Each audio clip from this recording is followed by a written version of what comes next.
ദഹി പനീർ പേരുള്ളതുപോലെ തന്നെ ഇത് യോഗട്ടൊക്കെ ചേർത്തുണ്ടാക്കുന്ന ഒരു പനീർ മസാലയാണ്. അപ്പോൾ അതിന് വേണ്ടിയിട്ട് ഞാൻ 200 ഗ്രാം പനീർ എടുത്തിട്ടുണ്ട്. അതിലേക്ക് 1/2 ടീസ്പൂൺ ഉപ്പും 1/4 ടീസ്പൂൺ മഞ്ഞൾപ്പൊടി, 1/2 teaspoon Kashmiri chilli powder, 1/2 teaspoon kasuri മേത്തിയും കൂടെ ചേർത്തിട്ട് നന്നായിട്ടൊന്ന് മാരിനേറ്റ് ചെയ്തിട്ട് 10 മിനിറ്റ് നേരം റെസ്റ്റ് ചെയ്യാൻ വെക്കുക.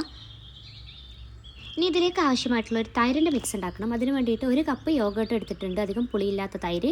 അതിലേക്ക് 1/4 ടീസ്പൂൺ മഞ്ഞൾപ്പൊടി, 1 teaspoon Kashmiri chilli powder, 1/2 teaspoon ചെറിയ ജീരകം പൊടിച്ചത്, 1 ടീസ്പൂൺ മല്ലിപ്പൊടി, 1/2 ടീസ്പൂൺ ഗരം മസാല, 1/2 ടീസ്പൂൺ ഉപ്പ് എന്നിവ ചേർത്തിട്ട് നന്നായിട്ടൊന്ന് മിക്സ് ചെയ്യുക. മിക്സ് ചെയ്യാൻ വേണ്ടിയിട്ട് ഒരു വിസ്ക് എടുക്കുക, അല്ലെങ്കിൽ ഇതുപോലെ ഒരു ഫോർക്ക് എടുത്തിട്ട് നല്ലതായിട്ടൊന്ന് മിക്സ് ചെയ്തെടുക്കണം. എന്നിട്ട് അതും കൂടെ ഒന്ന് മാറ്റി വെക്കുക.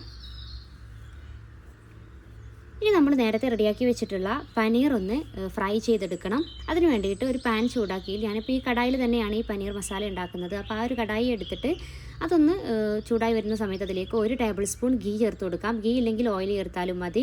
എന്നിട്ട് ചെറിയൊന്ന് ബ്രൗൺ കളറായി വരുന്നത് വരെ ഒന്ന് റോസ്റ്റ് ചെയ്തെടുക്കുക. എന്നിട്ട് അതൊന്ന് മാറ്റി വെക്കാം. ഇനി സെയിം പാനിലേക്ക് തന്നെ 1.5 ടേബിൾ സ്പൂൺ ഓയിൽ ചേർത്ത് കൊടുക്കുക. ഞാനിവിടെ കോക്കനട്ട് ഓയിലാണ് ചേർത്തിട്ടുള്ളത്. എന്നിട്ട് അതിലേക്ക് 1/2 ടീസ്പൂൺ ചെറിയ ജീരകം ചേർത്ത് കൊടുക്കുക. ഒരു ബേ ലീഫും കൂടെ ചേർത്തിട്ടൊന്ന് റോസ്റ്റ് ചെയ്തെടുക്കുക. അതിനുശേഷം അതിലേക്ക് ഇഞ്ചി വെളുത്തുള്ളി പേസ്റ്റ് ചേർത്ത് കൊടുക്കാം. 1/2 ടീസ്പൂൺ ഇഞ്ചിയും 1/2 ടീസ്പൂൺ വെളുത്തുള്ളിയുടെ പേസ്റ്റുമാണ് ചേർത്തിട്ടുള്ളത്. എന്നിട്ട് വലിയൊരു ഒനിയൻ ചോപ്പ് ചെയ്തേക്കുന്നതും കൂടെ ചേർത്ത് കൊടുക്കുക. ഒനിയൻ ഒന്ന് ബ്രൗൺ കളറായിട്ട് വരുമ്പോൾ നമ്മൾ നേരത്തെ റെഡിയാക്കി വെച്ചിട്ടുള്ള ആ യോഗട്ടിൻ്റെ മിക്സ് ഇതിലോട്ട് ചേർത്ത് കൊടുക്കാം. എന്നിട്ട് ലോ ഫ്ലെയിമിൽ വെച്ചിട്ട് കണ്ടിന്യൂസ് ആയിട്ട് ഇതൊന്ന് കൈവിടാതെ ഇളക്കിക്കൊണ്ടിരിക്കുക. ഇതേ ഒന്ന് ബോയിൽ ചെയ്യാൻ തുടങ്ങുന്ന സമയത്തിലേക്ക് 1/2 കപ്പ് വെള്ളം കൂടെ ചേർത്ത് കൊടുക്കുകയാണ്. എന്നിട്ട് നന്നായിട്ടൊന്നുകൂടെ മിക്സ് ചെയ്ത ശേഷം അടച്ച് വെച്ചിട്ട് ലോ ഫ്ലെയിമിൽ വെച്ച് ഒരു 5 മിനിറ്റ് നേരം ഇതൊന്ന് കുക്ക് ചെയ്തിട്ടെടുക്കണം. അപ്പോൾ 5 മിനിറ്റ് കഴിയുന്ന സമയത്ത് തുറന്ന് നോക്കുമ്പോൾ ഇതിൽ ഓയിലൊക്കെ നന്നായിട്ട് തെളിഞ്ഞു വരുന്നത് കാണാം. ഒന്നുകൂടെ നന്നായിട്ടൊന്ന് മിക്സ് ചെയ്തെടുത്ത ശേഷം ഇതിലേക്കൊരു 1/4 കപ്പ് കുക്കിംഗ് ക്രീമാണ് ചേർത്ത് കൊടുക്കുന്നത്. ഇനി കുക്കിംഗ് ക്രീം ഇല്ലെങ്കിൽ ഒരു 10 കാഷ്യൂനട്ട് എടുത്തൊന്ന് വെള്ളത്തിലൊന്ന് സോക്ക് ചെയ്ത് വെച്ച ശേഷം അത് അരച്ച പേസ്റ്റ് ചേർത്താലും മതി. അതിനുശേഷം നമ്മൾ നേരത്തെ റോസ്റ്റ് ചെയ്ത് വെച്ചേക്കുന്ന പനീറും കൂടെ ചേർത്തിട്ട് നന്നായിട്ടൊന്ന് ഇളക്കി കൊടുക്കുക.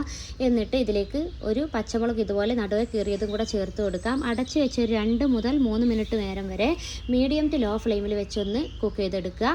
3 മിനിറ്റ് കഴിയുമ്പം ഫ്ലെയിം ഓഫ് ചെയ്ത ശേഷം ഇതിലേക്ക് ഒരല്പം കസൂരി മേത്തിയും മല്ലിയിലയും കൂടെ തൂവി കൊടുക്കുക.